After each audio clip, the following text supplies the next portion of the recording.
પૂન ગામમાં સરપંચે મકાન ઉપર જેસીબી ફેરવી દેતા પીડિત પરિવારના ગંભીર આક્ષેપ સાથે મામલો પોલીસ મથકે પહોંચી ગયો છે।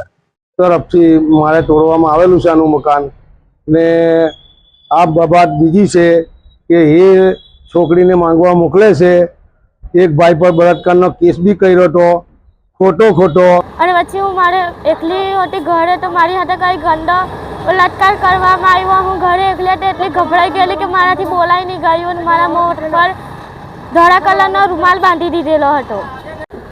આજે મારું પૂનગામમાં મકાન તોડી કાઢ્યું તો જાણે કે છોકરીનો કેસ હતો તે છોકરીનો કેસ અમે પાછો નહીં લીધો સરપંચના કહેવાથી તો અમને ધમકાવતા હતા જાણે કે તમે આ કેસ પાછો લઈ લો તો અમે તમારું મકાન તોડી કાઢશું, તમે નહીં લો કેસ પાછો તો મકાન તોડી કાઢશું, અમે એમ કલાકશું, તમને ટાટિયા ભાંગે કાઢીશ, તમને જીવતા હરગાઈ દેશે, એવી બધી ધમકી। ભરૂચ જિલ્લાના અંકલેશ્વર પંથકમાં 2 વર્ષ અગાઉ 11 વર્ષની બાળકી દુષ્કર્મનો ભોગ બની હતી, જે કેસમાં દુષ્કર્મીની પોલીસે ધરપકડ કરી કાર્યવાહી કર્યા બાદ કેસમાં સમાધાન માટે પીડિત પરિવારને પૂન ગામના મહિલા સરપંચના પિતા ઈશ્વર વસાવા દબાણ કરતા અને પીડિત પરિવારને સમાધાન નહીં કરતા આખરે ગામના સરપંચ તરીકે દીકરીની જગ્યાએ પિતા કામ કરતા હોય તેઓએ પીડિત પરિવારનું ઘર ઉપર જેસીબી ફેરવીને જમીન દોસ્ત કરી પરિવારને રોડ ઉપર શિયાળાની કડકડતી ઠંડીમાં રઝળતું કરતા જ પીડિત પરિવારે ભારે આક્રોશ વ્યક્ત કર્યો છે। પીડિત પરિવારે આક્ષેપ કર્યા છે કે અગાઉ બાળકી ઉપર દુષ્કર્મ થયું હતું તે કેસમાં તેઓએ સમાધાન કરવાનું કહ્યું હતું ને ન થતાં અને સમાધાન નહીં કરતા તેઓએ અમારું મકાન તોડી નાખ્યું હોવાના પીડિત પરિવારે આક્ષેપ કર્યા છે। ભાઈની છોકરી મારા 2 વર્ષ પહેલાં અને બલાત્કારનો કેસ થયેલો તેમાં મારું ઘર મેં બાબાથી મારું તોડી નાખ્યું છે। હવે સમાધાન બી કરેલું મારા ભાઈએ તો બી હવે એ આ જબરજસ્તી આરોપીઓ કર્યો ને મારા આ ઘરનો નિકાલ બધો કાઢી નાખ્યો છે। હવે અમે રોડ પર આવી ગયા છીએ, અમારા માટે હવે કોઈ રસ્તો છે નથી, જે કરે તો સરકાર કરે। અને અમે એવું જ છે કે જાણે મારા છોકરા છોકરી મારી વાઈફ બધા અમે ઠંડીમાં પડીને અમે ઊંઘીએ તો એ લોકો ધમકી આપીને આપે છે। અને એમાં એવું જ છે કે જાણે કે તમને અહીંથી ઘર ખાલી કરી ના જાય એટલે તમને અહીંથી તમને હળગાવી દઈશ અને તમારો માલ સામાન બધો હળગાવીશ ને અમે રાજા બની જઈશું। મેં એકલી મારા ઘરે હતી, મારા પપ્પા ભજનમાં પીને નાહી ગયેલા, એ ભજનમાં નાહી ગયેલા ને હું ઘરે એકલી હતી, મારા ભાઈ હાથે સૂતેલી અને કોઈ આદમી અમારા ભાંગોળમાં જોતો મારા પપ્પાનો દોસ્ત હતો, એ દોસ્તીમાં મારા પપ્પાને લઈ ગયા ભજનમાં લઈ ગયા અને પછી હું મારે એકલી હતી ઘરે તો મારી હાથે કંઈ ગંદો બળાત્કાર કરવામાં આવ્યો। હું ઘરે એકલી હતી એટલી ગભરાઈ ગયેલી કે મારાથી બોલાઈ નહીં ગયું અને મારા મોં પર ધોળા કલરનો રૂમાલ બાંધી દીધેલો હતો।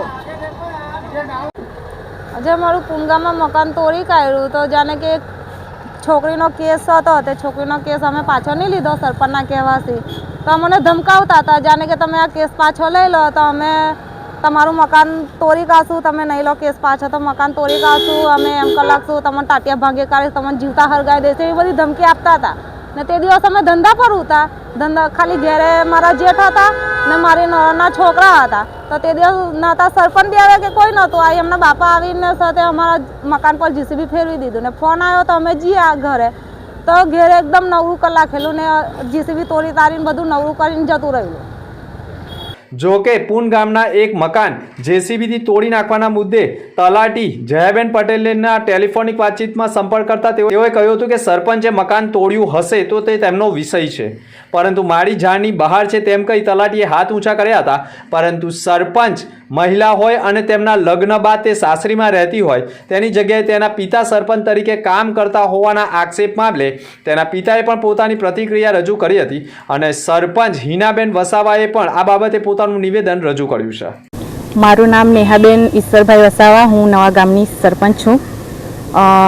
સુરેશભાઈ છનાભાઈ વસાવા અમારા ગામ પર ગેરકાયદેસર ઘર બાંધીને અમારા ગામ પર દબાણ કરેલ હતું તે મેં દબાણ દૂર કર્યું છે અને એમને ગામની બહાર કાઢી મૂક્યા છે।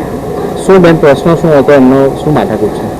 કંઈ નહીં, એ બસ અમારા ગામના હતા નહીં ને એમને એક વીંઘવાની જમીન હડપી લીધી હતી તો અમે દબાણ દૂર કર્યું છે। કેટલી વખત નોટિસ આપેલી? અમે 3 વાર નોટિસ આપી છે, એમને 3 વાર બજવી છે। મારું નામ ઈશ્વરભાઈ લોગણભાઈ વસાવા છે, નવા પૂનગામનો રહેવાસી છું। 105